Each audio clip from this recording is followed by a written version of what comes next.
Donc ça veut dire que maintenant, on n'est plus obligé d'être millionnaire pour faire du placement. C'est pas, par exemple, pour faire un placement en immobilier, il faut quand même toujours avoir pas mal les reins solides, on va dire. Tandis que là, à partir de capitaux beaucoup plus petits que des dizaines de millions comme il fallait, à partir de combien on peut en vivre? Disons qu'il faille 2-3 000 euros pour vivre tous les mois minimum pour un particulier. On va partir du principe d'une famille normale qui voudrait avoir soit un complément de revenu, soit carrément ne plus travailler et avoir un salaire confortable grâce à des placements qu'on fait dans le trading. À partir de quel type de capital l'effet de levier peut générer ce genre de gain, si tout se passe bien, bien sûr. Mathématiquement, en théorie, quel effet de levier permet d'utiliser, je sais pas, à partir de 5 000 euros, 10 000 euros, ça fait comme si on avait 100 000 ou 1 million d'euros. Combien il faut pour pouvoir en vivre, en gros? Alors ça, c'est une question quand même assez pertinente parce que là, je ne peux répondre que de mon expérience. En connaissant la rentabilité des systèmes de trading que j'utilise, les algorithmes, etc. Voilà, ça dépend du système qu'on utilise. Personnellement, si ta question là, c'est quelqu'un qui me la pose pour véritablement en vivre, donc la personne veut investir et veut dès le premier mois, imaginons qu'elle sache trader, etc. Dès le premier mois, elle veut en vivre, payer toutes ses factures, tous ses frais, etc. Je lui dirais, il faut au minimum un capital de 20 000 euros. Avec 20 000 euros, tu peux, dès le premier mois, le deuxième mois, retirer tes gains et faire comme si tu avais un très bon salaire et une rentabilité qui peut couvrir tous les types de frais, etc. Le loyer, la nourriture, les factures et même, à la limite, mettre un petit peu de côté avec 20 000 euros. Par contre, si tu commences avec moins, ça, c'est pas forcément un problème, mais il faut pas que ce soit dans l'optique il faut que je gagne dès le premier mois. Il faut que ce soit dans une optique d'investissement moyen-long terme sur lequel tu rajoutes, sur lequel tu capitalises. Et là, tu fais en sorte avec des revenus extérieurs, des revenus qui viennent s'ajouter, bien sûr, ou qui sont principaux.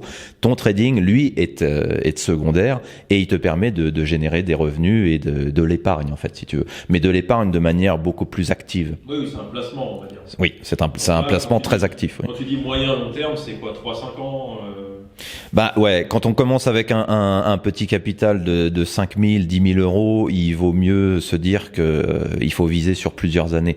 Parce que comme ça a l'effet de capitalisation qui lui est très important et ça permet d'être tranquille, en fait. Ça permet de ne pas se sentir obligé de surperformer. Parce que il faut pas en avoir besoin, quoi. Il faut pas... Non, ça peut, mais tu sais, il y a plus de 600 milliards d'euros chez les Français, c'est 600 milliards d'euros. Ça fait beaucoup quand même. C'est le capital des Français qui dort. C'est-à-dire, c'est 600 milliards d'euros, juste en France, qui ne servent strictement à rien. Ils valent 0 euros tous les ans, ça leur rapporte 0 euros. Et sur 600 milliards, tu vois, ça, ne serait-ce que de gagner 5, 10, 15% par an, ça ferait des belles petites sommes. Mais c'est quoi ça? C'est des gens qui le laissent sur leur compte, c'est des gens qui le sortent en liquide et qui le mettent sous leur matelas, c'est du compte banque postale qui sert à rien. Ah non, parce que la banque postale, ça rapporte quand même 0,75% par an. Ah oui, donc c'est même pas prêt pour, pour les trucs de livret A et tout. C'est vraiment de l'argent dormant qui est là pour... Il y a plus de 600 milliards d'argent dormant de gens qui pourraient en faire quelque chose, alors que là, ça ne leur apporte rien du tout. Donc ça veut dire...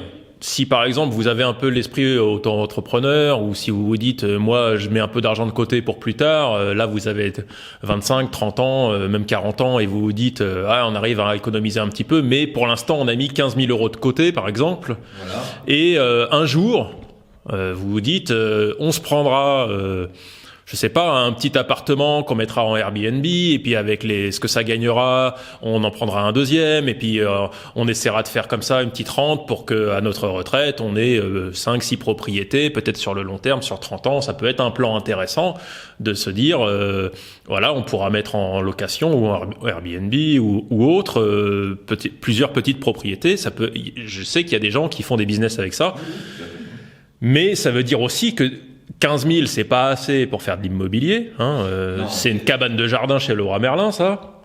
c'est pas un appartement à Paris. J'exagère un peu, mais c'est quasiment ça. Non, mais quand t'as 15 000 euros de côté et que tu veux faire de l'immobilier, tu te dis, bon, bah là, j'ai fait 10%, il en manque trop.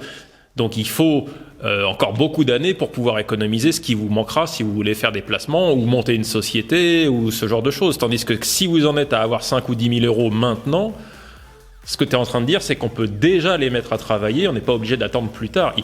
Ils sont pas obligés de rester sur un compte qui fait rien et qui rapporte rien.